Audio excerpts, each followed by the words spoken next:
Hello and welcome back to another episode of Ballroom Chat. Attempt number 2. We got this. We got this.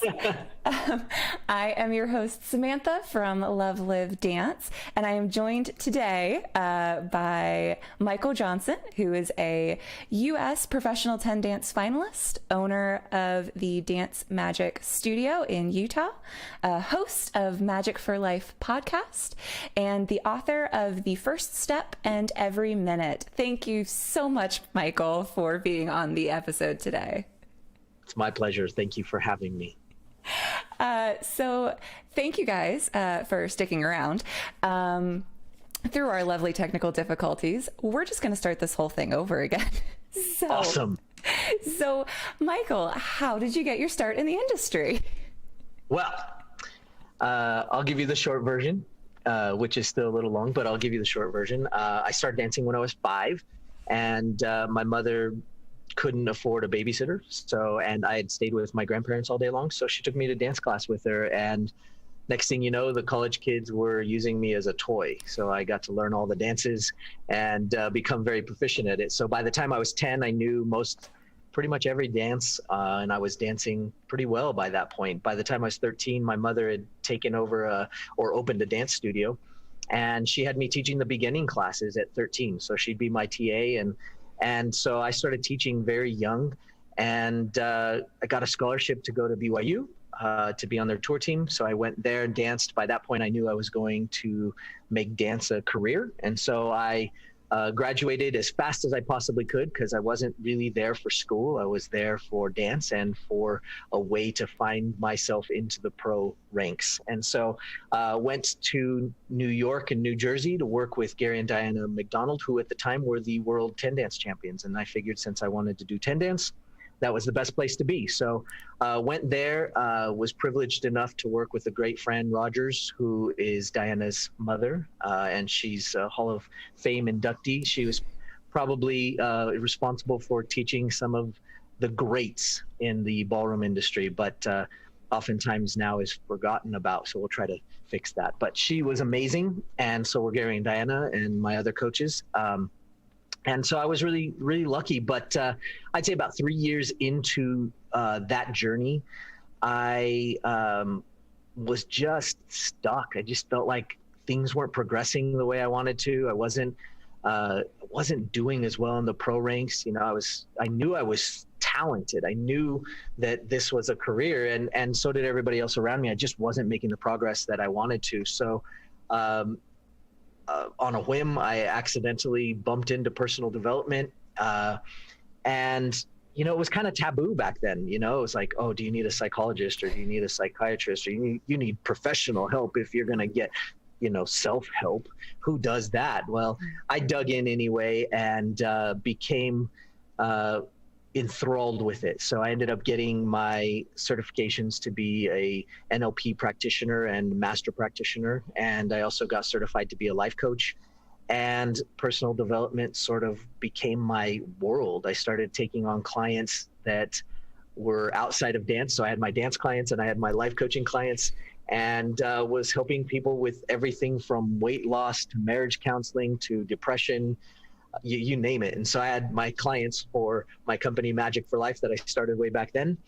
And I had my dance clients. So I was kind of living 2 lives and started incorporating that into the dancing and into working with my dancers. And just found that it was really massively useful. So then when I moved to Utah, because my kids were getting older, my wife wanted to move back to Utah. And I started doing more coaching. And so I kind of put Magic for Life to the side for a little bit and just dug into all of my coaching for dancing for a little while.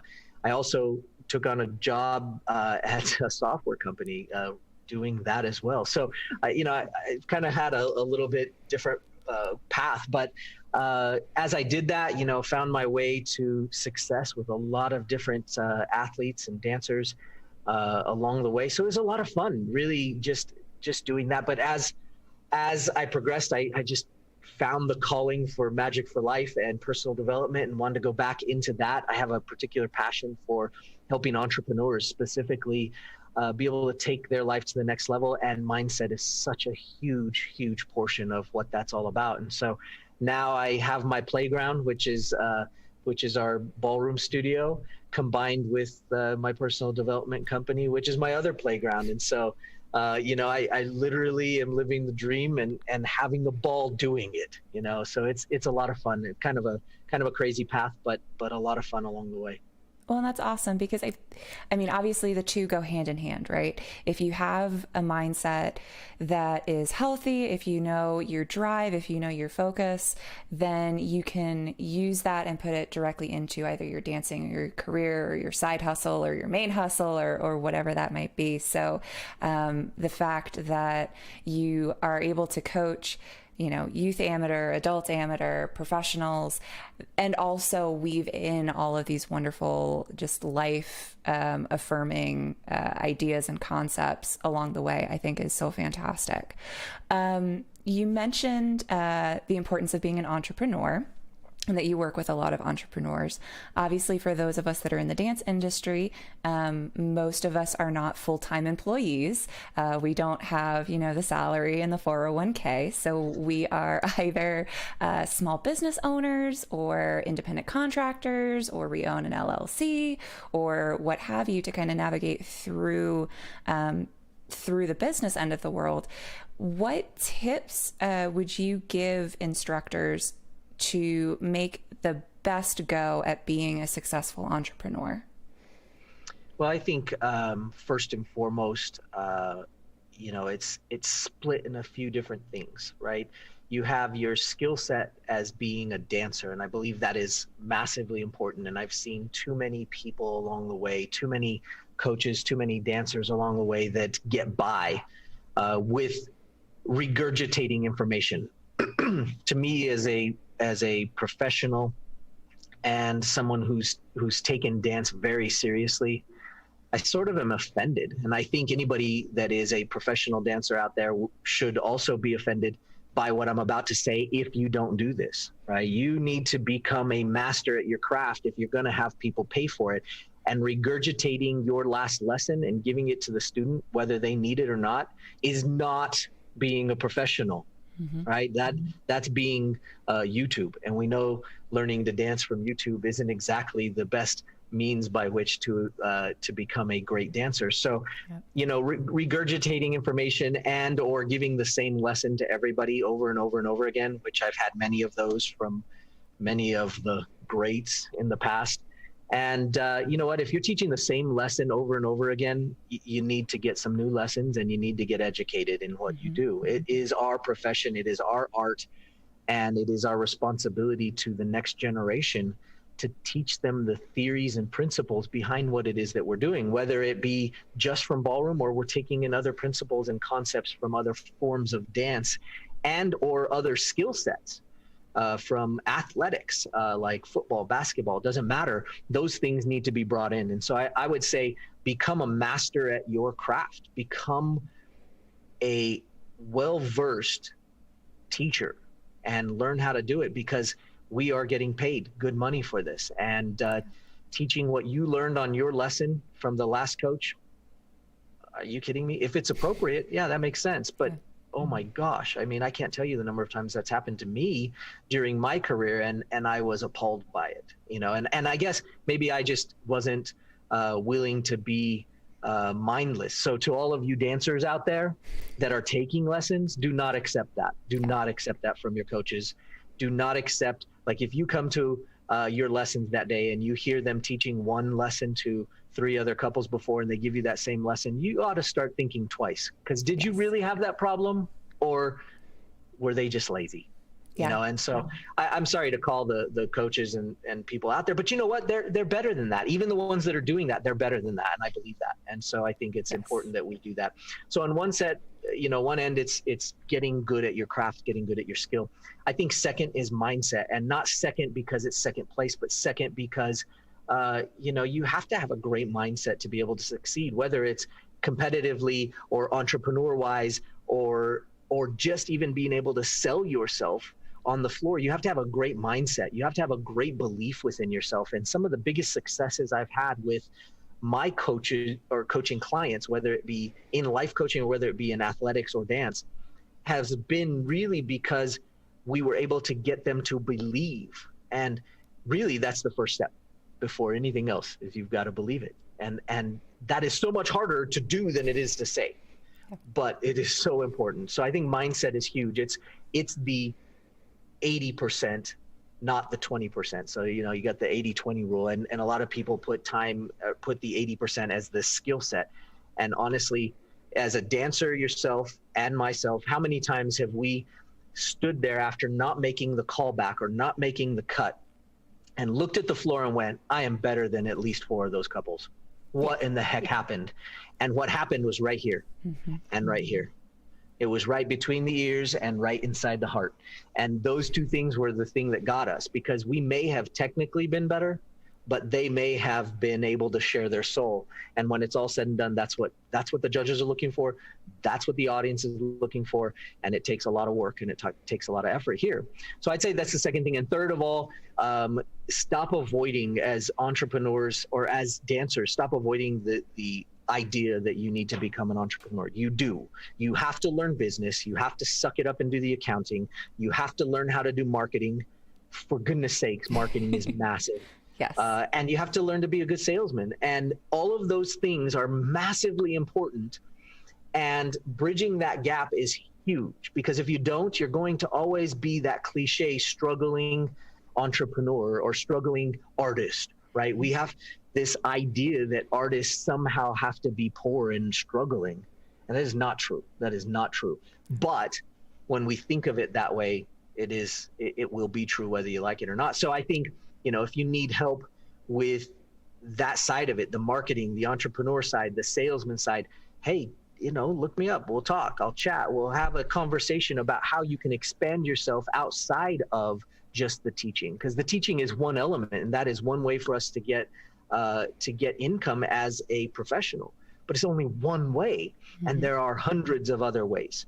And you're a perfect example. Here you are doing this awesome show, and it's another way. And other dancers out there might think, well, gosh, how do I monetize that? Well, that's the conversation. That is the question you have to answer. How do I monetize that? How do I make something of that? And you can't be afraid of money being like some evil thing. Forget it. Money is what it is. You are what you are. And if you're evil, then money will be evil. If you are good, money will be good. Yes. Like it's not about the money. The money is a piece of paper. It grows on trees. You can make more of it. And so you have to learn how to do that. And there's a process behind it. There is marketing behind it. There is education behind it. And you need to become the best entrepreneur you can. And I one of the things that kind of led me out of this was just dealing with, I became a judge a number of years ago. And so I judge on the circuit periodically. When I have time, I like to be able to go out and give back, because I feel like it's our responsibility as former dancers, former competitors, I should say. You'll never be a former dancer. But, I got out there and I thought, gosh, these professionals, some of these judges, this is all they have. This is all they have. And that made me sad. It made me sad because I think they would want more. And some of them are like, oh, I don't have more, but this is what I have. So this is what I have to do. So I have to lean in. And I'm like, you know what? There's so much more for you. There is so much more. You don't have to just be this, because they have trouble standing up all day long judging these comps. They are getting older and their bodies are like, yeah, no, not doing that anymore. And they're going, but I have to do this. And I would love for them not to have to do it, right? For them to have some other opportunities, other streams, other forms of income, because they are amazing and they have amazing knowledge inside of them, but they didn't learn the business and the marketing side on the other end to be able to do that. So, those are things I think that these entrepreneurs can do. And, if they're interested, we recently started a cool Facebook group that they can come join us on. It's free. How do you get better than free, right? There you go. But we're starting up this cool Facebook group specifically for entrepreneurs to be able to figure out their ideas and get solutions to being stuck. Because I think we all feel that as entrepreneurs, there's so many times we feel stuck and we just need some help, and a mastermind would be amazing. Absolutely. So that's why we created this cool group. So anyway. That's awesome. That's awesome. Yeah. So kind of going through, everything that you just said, which is phenomenal. And I wish if you are listening to this either in its podcast form or you're live with us now, like be taking notes right now, because that was such great insight and information. On the topic of looking at yourself as a business person, that is 100% a hurdle that I have had to get over, and am continuing to remind myself and reset myself. Like, no, you are a small business owner. That is your identity. Own it. It's okay. Because I feel like, at least in my experience, and I'm sure it's a shared experience among younger, newer dance instructors, is this idea of when you're talking with a student or a client and you say, okay, this is my schedule, this is my hours. The comment that I'll sometimes hear in passing is, oh, so what else do you do? Like, what's the real job that you own? And the first half a dozen times that I got that, I was like, okay, well, they just don't understand that this is my business. This is my livelihood. This is my career. And then suddenly, and it was probably a year and a half or 2 years ago, right when I made the switch to building my own brand, I had this epiphany. I was like, no, I'm not presenting myself in a way that says, this is my career, this is my identity, this is what I do. So how can I make it so that every interaction that I have with a student or a client says, she is a dance instructor, period, full stop, end of statement. And I think that's a really difficult mindset shift to have when you're in the industry, because you are the struggling artist, or, oh, I'm the competitive dancer that's between professional partners, or I haven't found a professional partner yet, or competition isn't my real thing, so I'm teaching instead.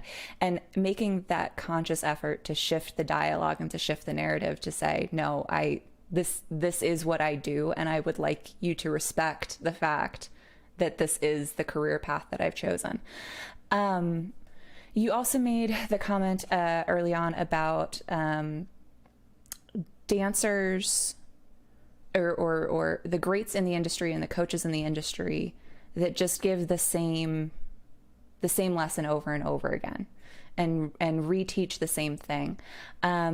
Something that has kind of been a through line in conversations that I've had on the podcast with my other guests has been, everybody is different. Everybody and everybody is different. So yes, so if you are a student that is either paying for lessons with a coach and you're getting the same regurgitated information, or you are attending a lecture and it's the same lecture that you've seen 1,500 times, ask yourself why that instructor is giving you the same information. Is it because they haven't taken training in 20 years and that was the last piece of information, so they're holding on to it for dear life and they're like, this is my thing, I'm just gonna teach everybody it because it's where I feel comfortable?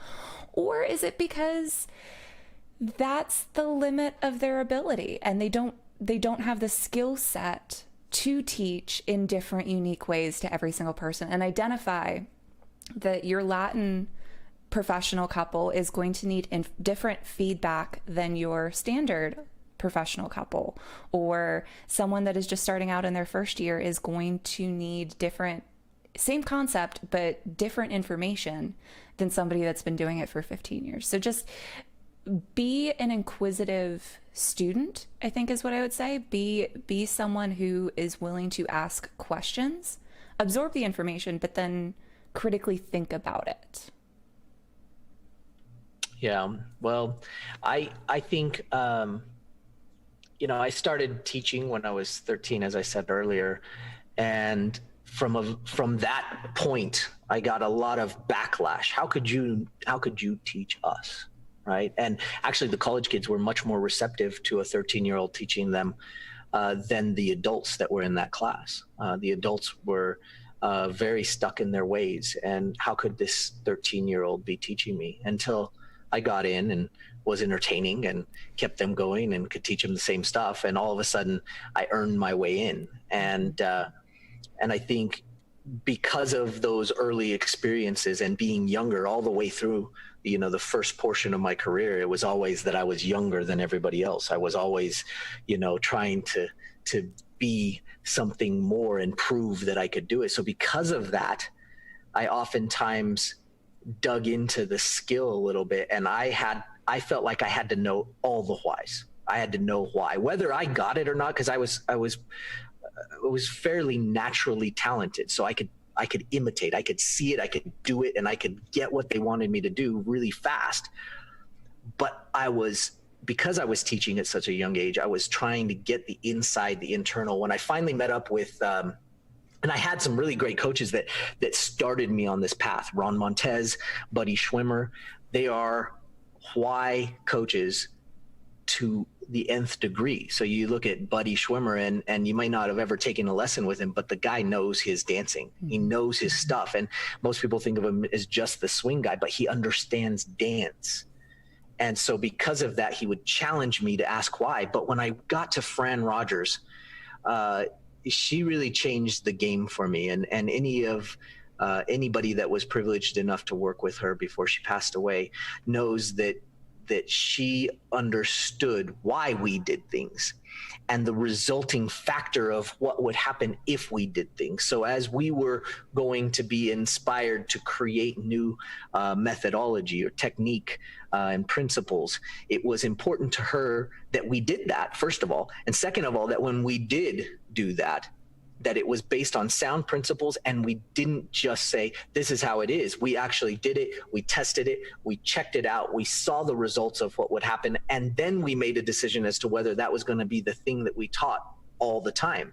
And so what I would say to the students is, if you're hearing that lesson over and over and over again, there's two sides of the coin. One, that coach may not have any other lesson besides that. So that's definitely a possibility, and that is our responsibility as Americans. Okay, now just let's pretend we're international. That is our responsibility as humans. Yep. To challenge our leaders. That is our responsibility. It is not anything less than that. We are here, and we should appreciate our freedoms, but our freedoms require us to challenge our leaders, not to not follow them, but to challenge them, because they're doing the best they can in most instances. But it is important to challenge them. And what I learned through working with people like Fran is that she expected me to walk in her smoke-filled office without a mask, I might add, and challenge her on the technique book, on the little gray Bible. Mm-hmm. And I'd walk in and I'd go, it said we were supposed to go side and slightly forward on this step, but she's supposed to go side. That doesn't make any sense to me. And so then we would go rounds about why that was the case. And we'd have these long drawn out 2-hour arguments about why one way or the other. And then the argument would be done. And sometimes there would be a solution and sometimes there wouldn't. And she'd expect me to go figure it out. And this is one of the things that I miss from Fran. And I know each of the great teachers out there that I've ever talked to, each of the professionals, they all have that coach that did that for them. Whether it be somebody like a Benny Tormeyer or Bill and Bobby Irvine, it doesn't matter. But those people challenged us to be able to think and not just regurgitate.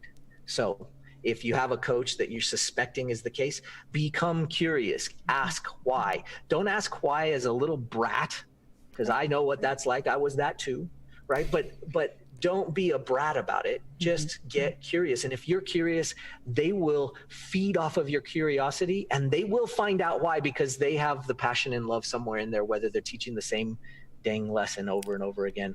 They might still have it in them, but you might have to actually dig it out of them if you care to do that. If you don't care to do that and you don't resonate with them, move on, get a new coach. It's okay. Yes. Everybody might have their feelings hurt a little bit. We might cry a little bit because, oh, so-and-so left me.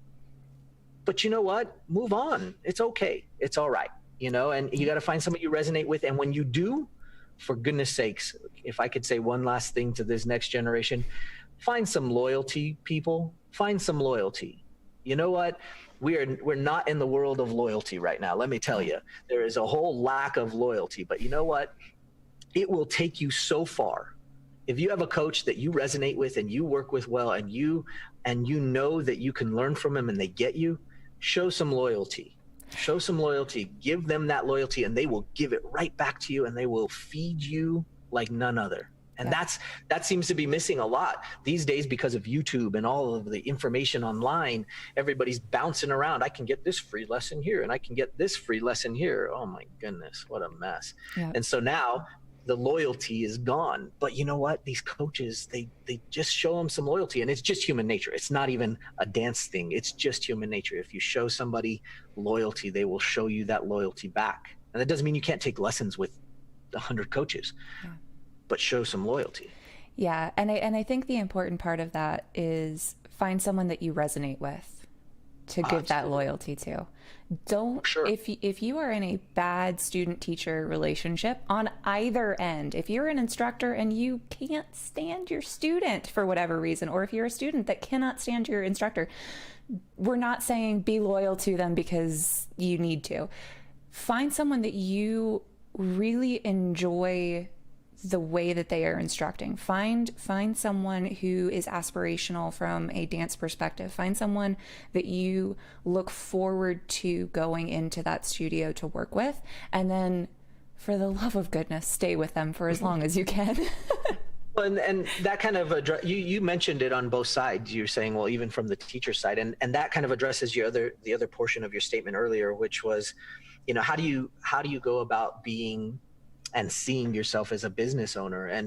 And part of that is that you have to understand that you need to do the best for the people, and that will always come back to you, whether you want to call it karma or the universe or the good Lord above. I don't care what you want to call it. It will always come back to you.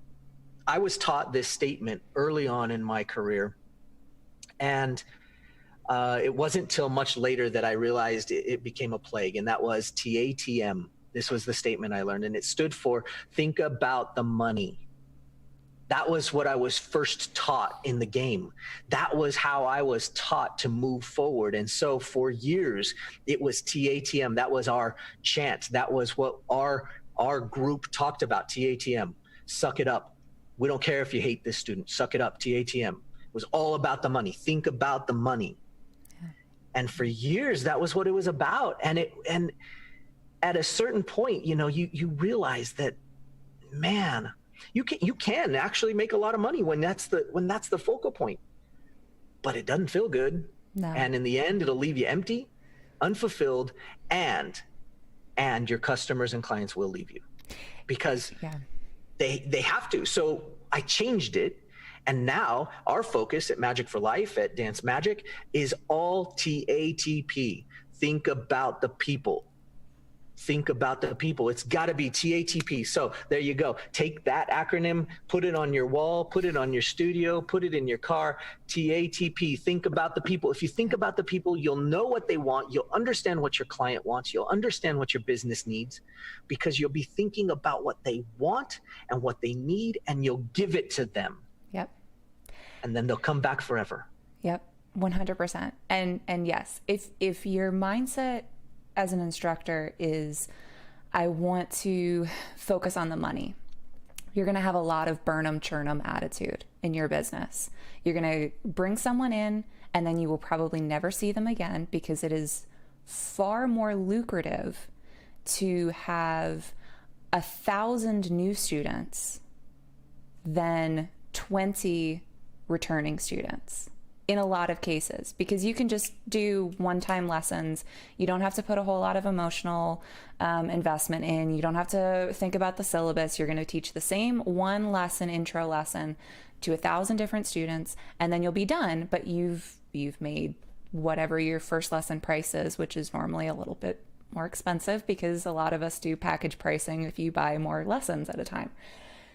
But from an emotional stability, from a mental stability, from a stress level, if you have 20 or 30 regular clients that you see every week or every other week, and you are investing your time and your effort and your expertise into each one of those students, that is going to be so much more rewarding, and you are going to have people that identify with your brand and identify with you and speak positively. You talked about the importance of marketing earlier, and the fact that most of the industry, most of us, most of the professionals in the industry do not spend the time and the effort to market ourselves well.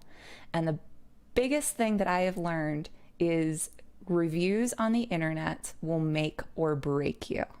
And if you have a loyal customer base, if you have a loyal student base that is going and liking your videos and liking your posts and giving you the 5-star review on Google and giving you the 5-star review everywhere else, Bing, Yelp, whatever, that is going to do so much more for you and your business than if you have no reviews and just a lot of people in and out of the door.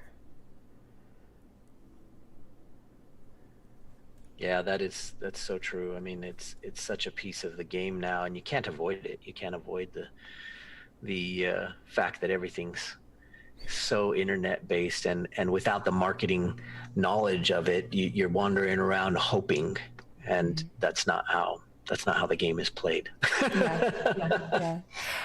We've got a couple comments and questions from chat. First, I think there's a daughter of yours in the chat. Oh yeah, she's one of my biggest fans. She will follow me everywhere I go. She's awesome. She's a dancer as well. Excellent. So then Matthew has a couple of different comments and questions. This conversation makes me think about the HubSpot flywheel model to marketing: attract, engage, and delight, specifically designed with an eye to minimize that customer churn. So yes, kind of thinking about how to keep people engaged, how to bring people in that are going to show you that loyalty that you can have positive interactions with, and just continue to have that wheel spin for itself. And then the other question that he had was, so how do you, Michael, feel about the established syllabi like DaVita, Fred Astaire, Arthur Murray, NDCA, etc.? I think that I'm going to kind of lump those two, the question about the established syllabi, in with your comments about learning through YouTube.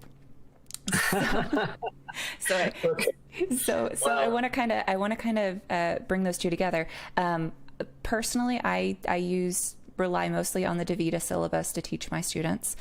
So I have my lovely DaVita app on my phone that I can go through and refresh my memory on syllabi steps and technique and get their feedback. We are seeing an increase in online instruction, whether it be from YouTube or pre-recorded segments that you can kind of opt into. You yourself did the online ballroom congress last year. So I guess what is your take on using the internet as a medium for dance instruction? And then if we're all being critical thinkers, what is your take on established syllabi? Well, I think we were a bit of ahead of the game. We did the online ballroom congress last year, and before everybody figured out what Zoom was, we were out there teaching the pros what Zoom was. So hopefully that helped them when the time came. But I believe that the real leader in the industry was really Wayne. I mean, he's the owner of Dance Visions, and he's always been that leader in the industry. He's always been the entrepreneur and the businessman in the background. And whether people like him or don't like him, it's irrelevant. He has established proof that dancers want more, and we thank him for that. That's been great. And I think that getting dancing more online, moving out of the VHS days and into the DVD days, and now finally, I think the world, because of this pandemic, the world has started to realize, like, oh, we can use streaming and the internet. Oh my goodness, and it's like this eye opener. But I think there is a lot to be gained from it. When we did the Congress for us this last time around, we're gearing up for a new one in the coming days. But this last time around, we really wanted to make it not about taking the dancer out of the studio, but absolutely helping them with their mind and their soul, because as we said earlier, I do believe it's 80% of it. You know, there is the technique and there is the dancing part of it. We can never replace getting in the studio. You can never replace having a one-on-one coaching, but that's the same in life. If you're having trouble with depression or anxiety, get a coach. Mm-hmm. You may not need a therapist, or you may, right? But at least get a coach, because we don't need to do any of this alone along the way. And that's the huge part. And so we will never replace the human interaction. We'll never replace one-on-one coaching. It's not the point. But what we can do is we can supplement it, and we can gain insight, which is the age that I believe we're in, is an age of insight, not just an age of information. You can find information anywhere. Now, as far as all of this influx because of the pandemic of things being free online, I have to say that I'm terribly, terribly, terribly concerned. I feel like the industry as a whole is tried to copy the outside world of marketing without understanding the principles of marketing. And so the outside world of marketing, some of them, like the big mega brands, are doing things that are charity oriented. They're giving away money. And if you don't understand business, you don't understand that for them, it's two things. It's good PR, well, maybe three. Good PR, they have to write off a certain amount in taxes. So it helps their company. And third, they're being charitable. People are allowed to be charitable, even big companies too. Yes. What? Okay. People can just be good people for wanting to be good people? Right? But what happens is then you've got the medium size and the marketing community, which is all going, all right, let's take advantage of the situation. Now, I don't mean that in a bad way. So all of you people that aren't marketers and entrepreneurs, that's not what I mean. I mean, take advantage of the circumstances that we've been given, rather than crying in a hole. Right? We're going to take advantage of the circumstances we've been giving and make something of it, even though it's not good for us, right? Or maybe it is good for us. I don't know. And what they're doing is, as marketers, they have a plan and a strategy implemented for giving away free stuff. It's very calculated. It is very purposeful. Here, let me give you this free thing because it will show you I'm the real deal. It'll lead you up my value ladder. And if you don't know what a value ladder is, entrepreneurs, then you need to talk to me, because that's not okay, right? Even if you're an independent contractor, if you don't know what a value ladder is, we need to chat. Yeah. Okay. But they're leading them through a process so that they can become loyal customers. Right? So then you have the next tier down, which is not understanding what's going on, not getting it, but they're going, well, everybody else is doing it. So then what they're doing is they're offering everything that we do as dancers for free, with no understanding of strategy or implementation of how this value ladder works. And it is a detriment to our industry. It is devaluing our professionals' knowledge and experience. It is making it so that our industry is going to suffer in the long run. Yep. And people haven't quite seen that yet. Again, if you have a strategy for it, then kudos to you. I'm glad you're doing it. When we did the Congress, we had a strategy to it. So I don't want to hear back in the chat, oh, but you gave away the Congress for free. Yes, I did, because I wanted to prove that we had some great value. You could get the value online, and I could actually send you out to those amazing professionals to get their attention one-on-one. Yep. Right? We had a strategy, and we knew what we were doing. We knew the direction we were heading. But giving our hard work and our years worth of experience away for free, okay, there's a line. There is a line. We have to understand the value of our professionals right now, and I think we're headed to a really dangerous place.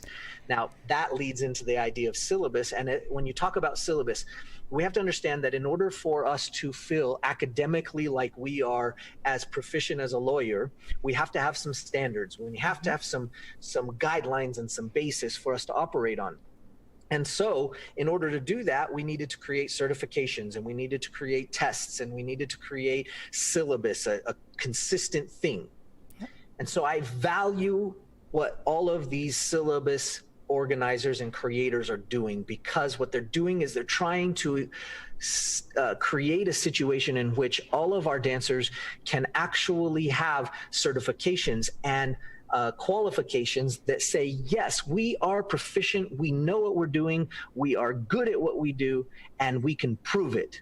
And when we do that, now all of a sudden we can say, yes, we can command this amount of money for our lesson. We can command this amount of money to be in our studio.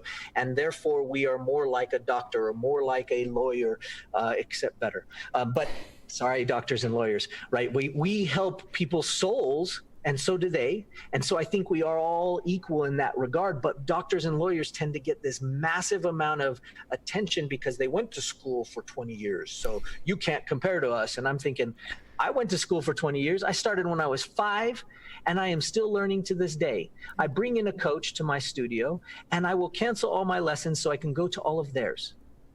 That's how I get my coaching. I don't need to take a lesson. I take 20 every time a pro shows up.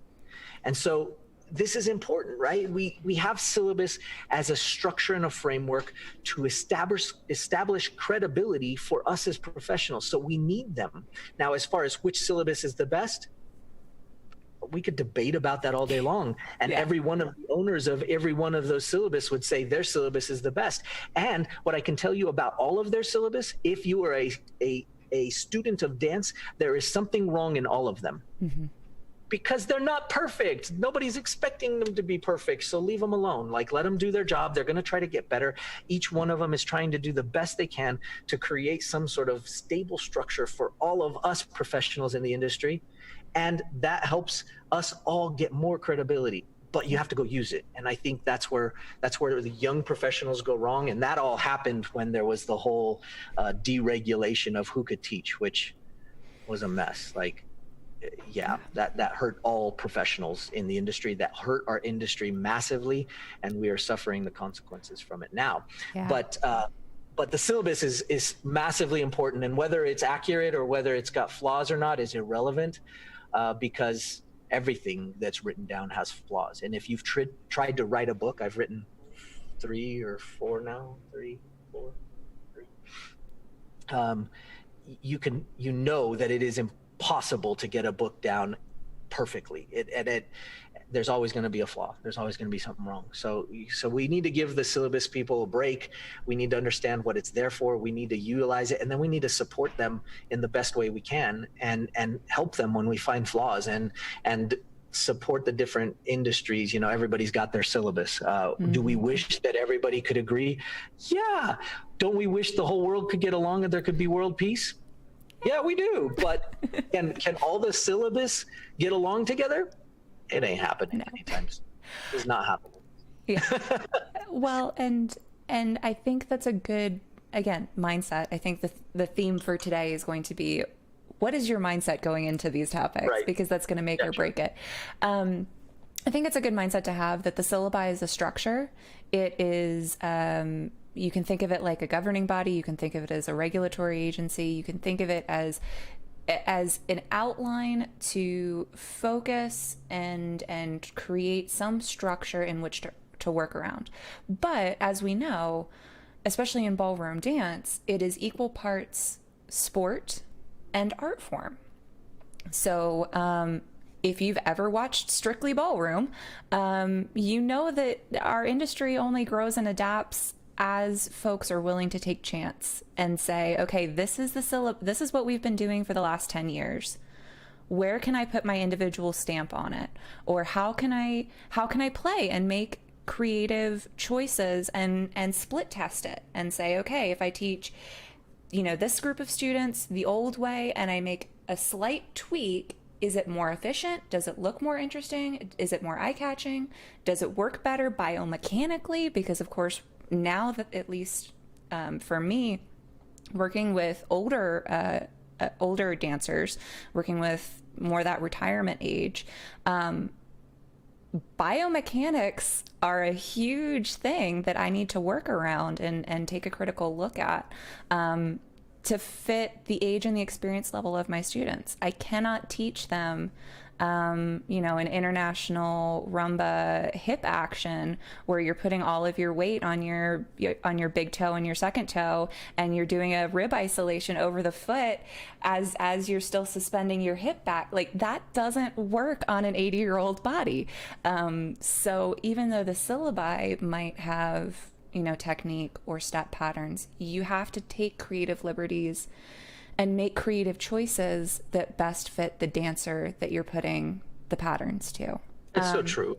And I think that, there's balance, of course, right? There's always a yin and a yang, and there's balance. I love the technical element and the theory behind it, so much so that I've done, I've had some of my colleagues do biomechanic research. We went into one of the local colleges and we literally did a massive study on the biomechanics of all the core fundamental movements in Latin and standard. Oh, like, we gosh. went through and did it. It's an amazing paper, and it's amazing research that's been done, and we're looking to further that research.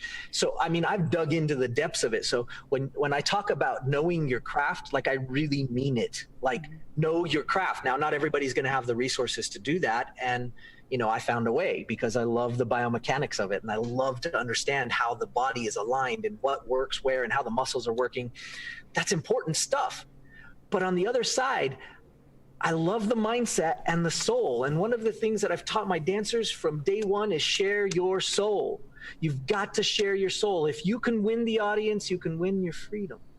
Yeah. To steal a line from Gladiator. But, the idea is simple, right? You have to have a mind, body, soul connection. And you've got to understand how to balance the three, because if one of them is off, the whole system is off. Yeah. And that's huge. It's a massive deal. So, understanding yourself and that mindset, and understanding how to deal with your internal core challenges, this is tough. But you know what? Sometimes your internal core challenge, you don't even know what it is, because you've learned to hide it away so well that your conscious mind doesn't even know. And so it's important to go through processes that get you there. And that's some of the stuff that we create and do in Magic for Life, is we create things that help you figure out and identify what your core challenge is, whether you're a dancer, whether you're a salesman, whether you're a grandma. It doesn't matter. It's the same process. Yeah. I love talking to entrepreneurs specifically, and athletes and dancers, but it's the same principle. We're going to dig down to the core. We're going to figure out what your core block is, your core challenge is, and we're going to help you figure that out, because literally, even if you just figure out that core challenge and you do nothing about it, just the fact that you brought it to your conscious mind is like astronomically beneficial. But after that, what if we took that, found the solutions to it, figured out how to actually retool it so that it was an asset for you? Now, that would be amazing, right? That's the kind of stuff. That'd be pretty impressive. Yeah. And literally, that's the stuff I've been doing for years with my dancers, which is why I have champions in so many different levels and different styles, and now in the pro ranks. Like, it's not an accident, it's a blueprint. And that's the only way you can find success. You can't accidentally find your way to success. You have to plan for it. Yeah. Anyway, so I think it's both sides, right? It's understanding that you must get good at your craft, and you must have the mindset to allow that goodness that you created in your craft to actually come out. Right. No, absolutely. And I think that transitions really well to the book Every Minute. So emotional mastery, I imagine, goes along with similar concepts that we were just talking about. But how would you define emotional mastery, and what it means to give someone that extra competitive edge for dance sport? Well, I feel like one of the things that is overlooked in mindset, and I would actually blame this on the marketing and business world, is that at a certain point, the successful people started pointing out that mindset was valuable, but then they got turned into mindset, and it's this, like, again, it's a business skill you have to have. And I'm like, well, actually, everything kind of drills down to emotion. And I came to this from the back door, from dancers and realizing that, hey, we were always bringing emotion. And if we didn't bring emotion, nobody wanted to watch us, and we weren't the relevant couple. We weren't the relevant dancer.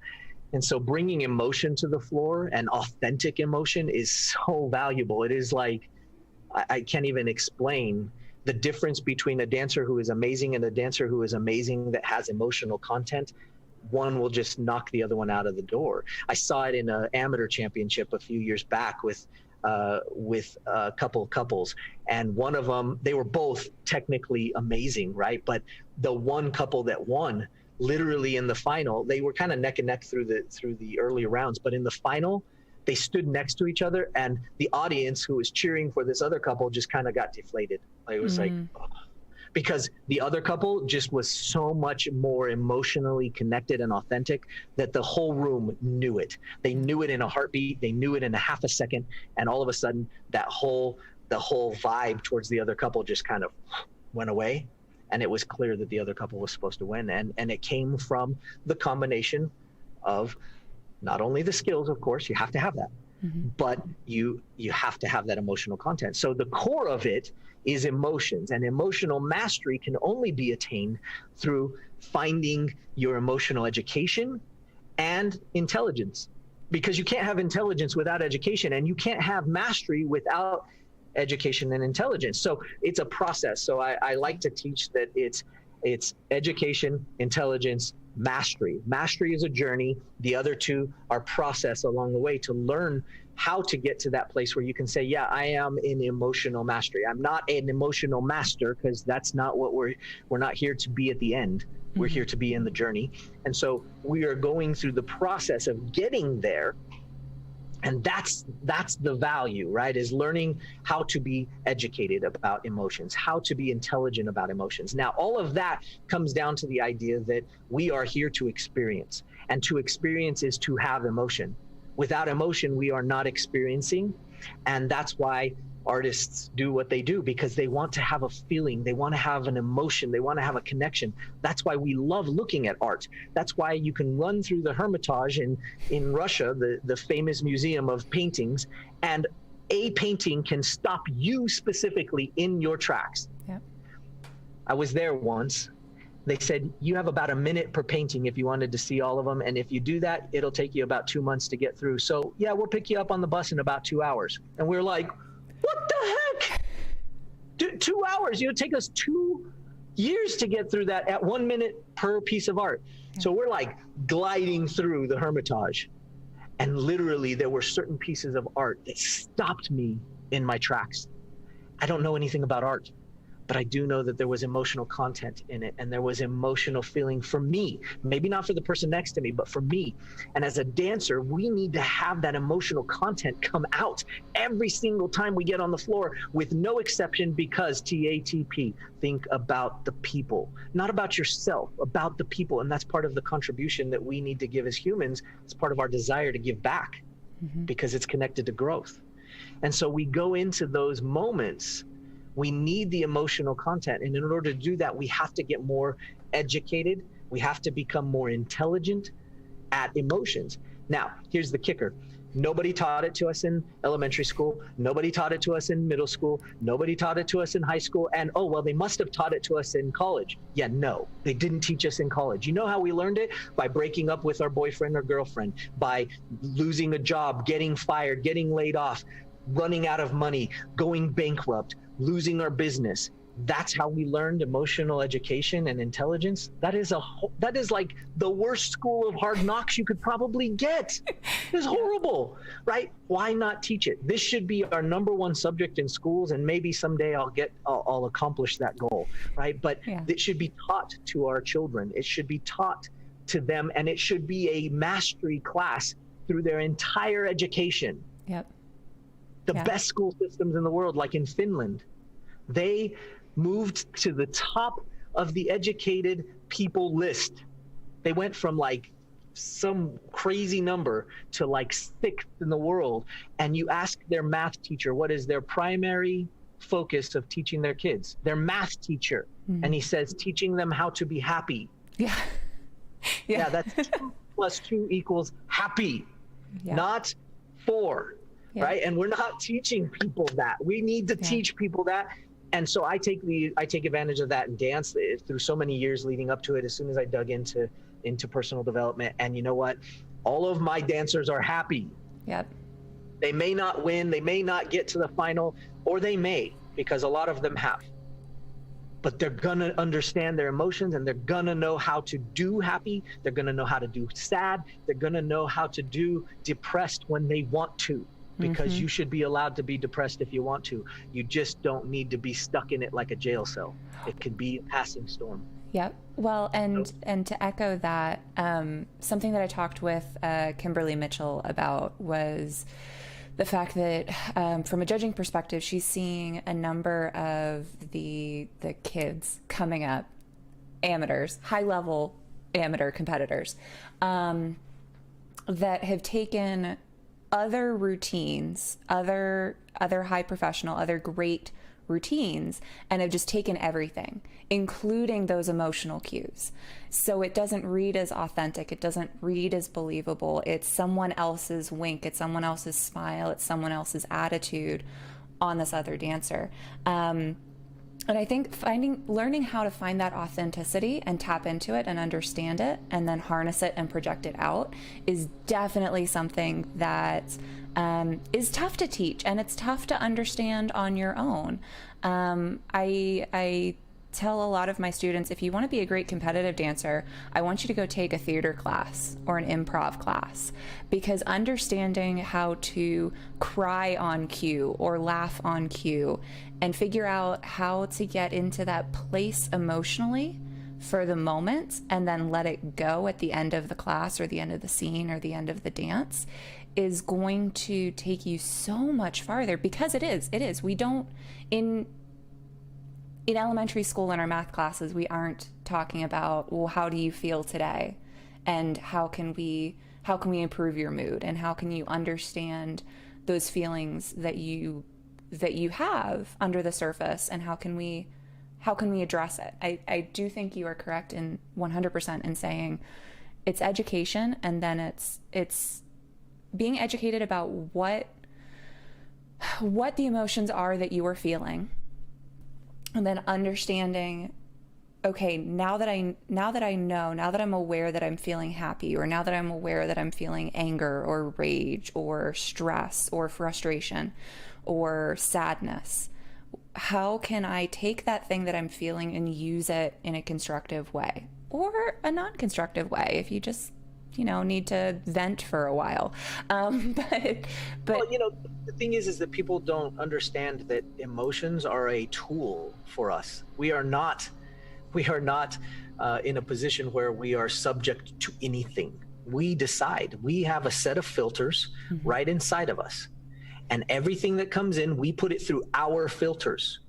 We made the filters, or somebody made them for us. So you probably ought to get on board and figure out how to make your own filters. And once we make those filters, everything that comes out of us was after what we decided it meant. So that means we can decide what everything means, and that takes a whole lot of responsibility. Yes. And if you don't have that responsibility practiced, which through my years of coaching dancers, I taught them how to practice it in their dancing. And once they could practice it, it easily carried over into their regular life. We need to know how to practice it just like everything else, so that we can have responsibility. Now, with that, it leads us to that emotional mastery, and therefore to what I called in my book, every minute. It's about understanding how to live every minute. And in that is learning how to have the emotion that you'd like to have at the time you'd like to have it, when and for how long, and being able to be live or believe in yourself and be able to be in that moment where every minute mattered, right? It doesn't mean you don't fix your mistakes, and it doesn't mean that you don't focus on planning for the future and preparing. It just means that the most important thing is right now, focusing on right now. And in order to do that, you're going to need to learn to master your emotions, because it's part of the game. You can't just wander around aimlessly, Right. Yeah.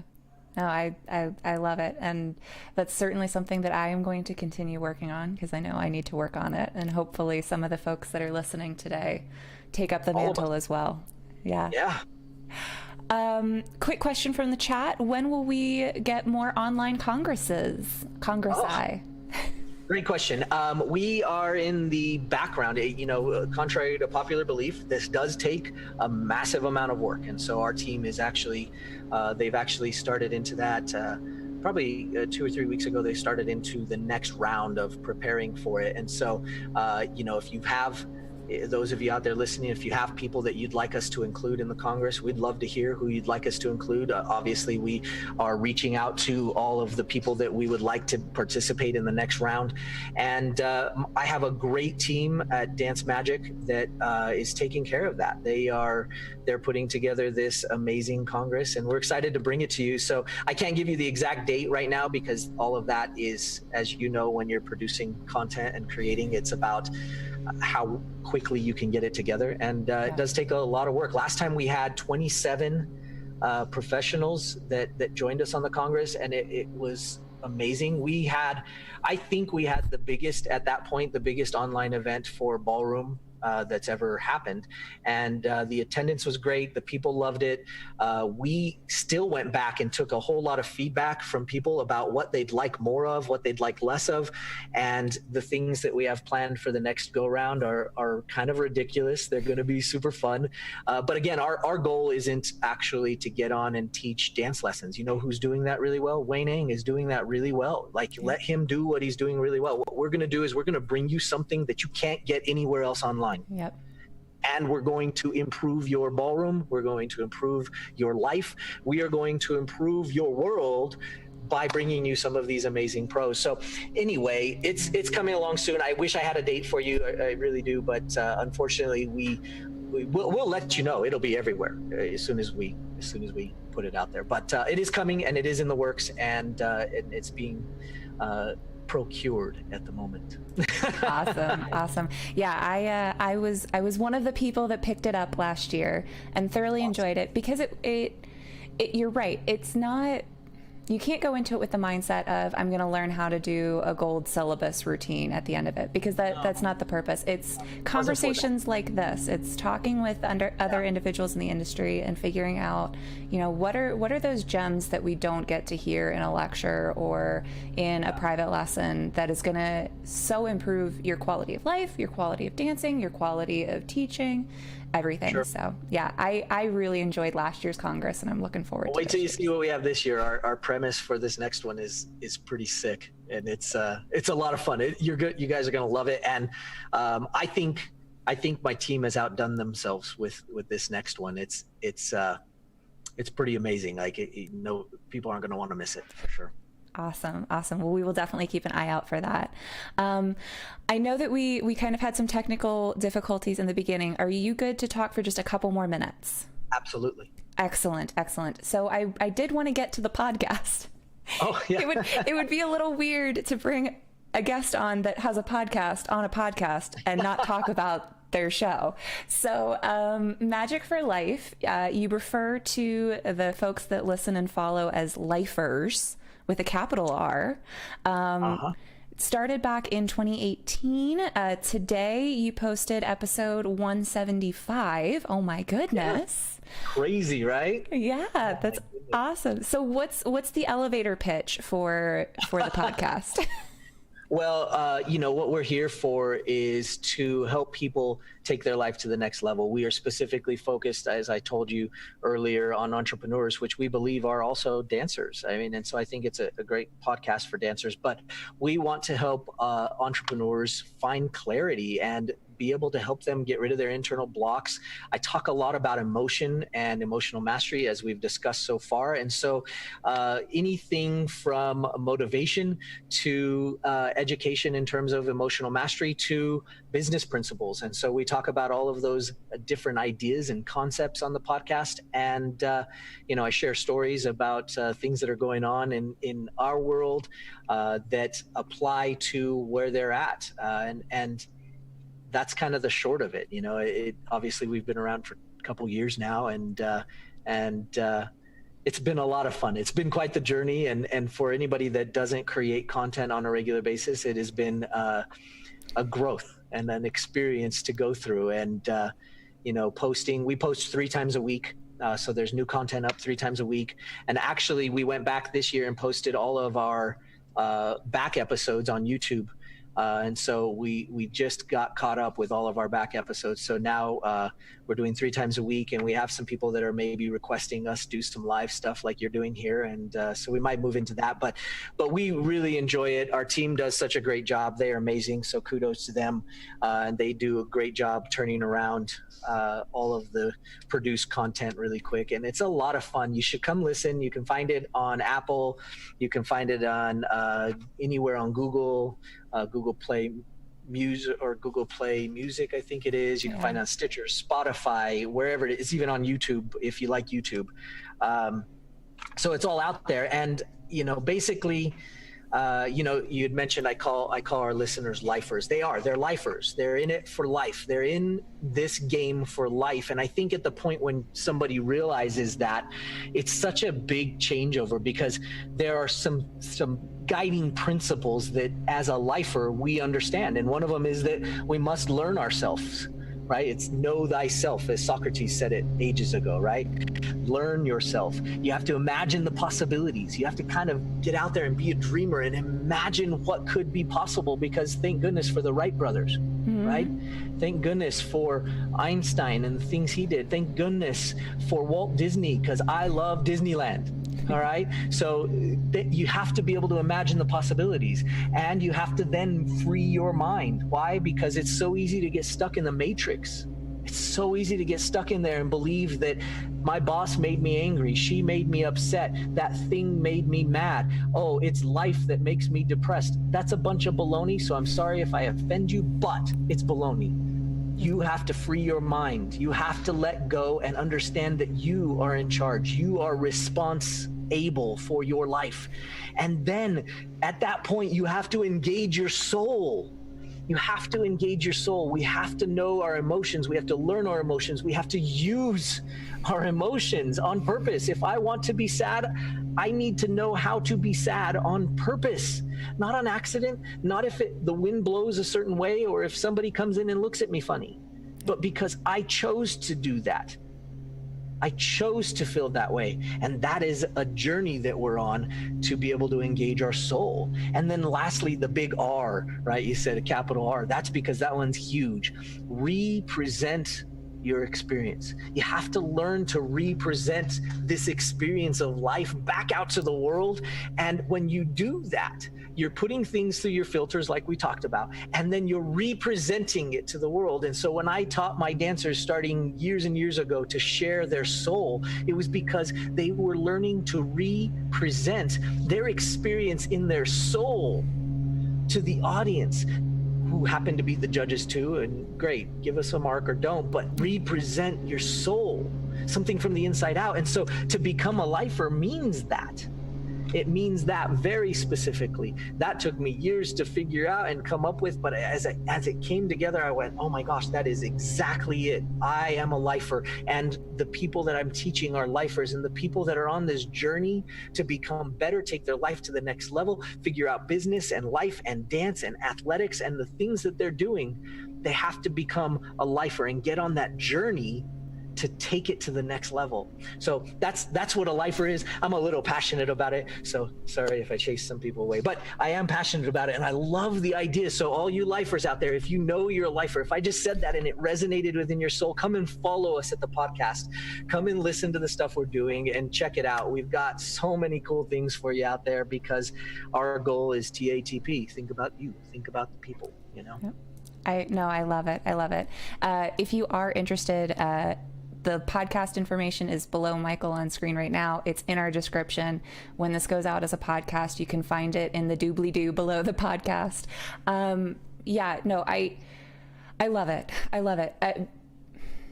This is something that I in my own life am on a journey to discover and grow and hone. And it's something that I try to convey to my students as much as possible. It's a conversation that I've had with so many amazing people in the industry. It's not just dance. It's not just business. It's a holistic approach to you as a person, to you in your community, to the world larger. If you can find a way to put, as Molly King put, if you can find a way to put all of the pie pieces together to make a circle and to make a whole circle, then everything moves so much better and you will be so much farther ahead in life by tapping into your emotions, to critically thinking about the information that you are absorbing, to looking at the sphere of influences around you. Are they positive? Are they negative? If they are negative, what can you do about it? Honing your craft, like you said, focusing time and effort on your education and marketing and business and goal setting and all of that. It all fits together to make a better quality of life for you and those around you. Yeah, for sure. Well, and the information is out there. There's no doubt, and it's been around. And what I'd like to think that I've done up to this point is now consolidated it and put it into a fashion that's a bit more consumable, and going to help you speed up your journey. So hopefully we can help you do that. And that's our goal, right? We want to be able to bring this information out there in a unique way and bring it to you in such a way that it resonates with you and that it finds its way into your heart so that you can do something with it right away. And that's our goal, right? So, yeah. I think that's fantastic. I think that's awesome. Well, thank you so much, Michael, for coming on and talking all about your amazing projects, your amazing mindset, life philosophy. I could probably talk to you for just hours on end, but I know you've probably got things to do with your day, so I won't keep. Well, we'll have to do it again sometime. Yes, absolutely. Orem and Salt Lake City are not that far apart, so we will. Exactly. We will find an excuse to chat again soon. Absolutely. If you are listening to the podcast or watching this on YouTube and you want to find out more about how you can also take your dancing and your life philosophy to the next level, we'll say, you can find the book Every Minute at everyminutebook.com. You can find more information about the Dance Majic mindset, or just take lessons from Michael and his team at dancemagicmindset.com, or you can find the Magic for Life podcast everywhere where podcasts are available. You can go directly to podcast.magicforlife.com, or again, there is a link below in the description that will take you there, and you can either watch it on the website, or if you have a preferred platform, you can do that as well. I'm Samantha. I'm the owner of Love.Live.Dance. You can find out more about taking lessons with me or what we do at Love.Live.Dance.com. If you put a /podcast after that, you can find this podcast along with all of my other guests. You can find us at Instagram on @Ballroom Chat, Facebook @Ballroom Chat, and apparently on Twitter, very reluctantly, @Ballroom Chat as well. Thank you guys so much for tuning in. Thank you to those that were active in the chat. We do this every Monday at 10 a.m. Mountain Standard Time at the Love Live Dance YouTube channel. So if you want to engage, if you want to be part of our chat, if you have questions for any of our guests, please tune in live. Otherwise, please share the podcast with all of your friends and family. Give us a like, hit the subscribe button. You know what the deal is. You've been on the internet before. Thank you again, Michael, for being such a wonderful guest. It's my pleasure. Thank you so much for having me, and good luck with your future adventures. Thank you. Once again, thank you guys. Have a wonderful rest of your week. Stay happy, stay positive, stay safe, and I hope to see you guys dancing. Bye. Bye.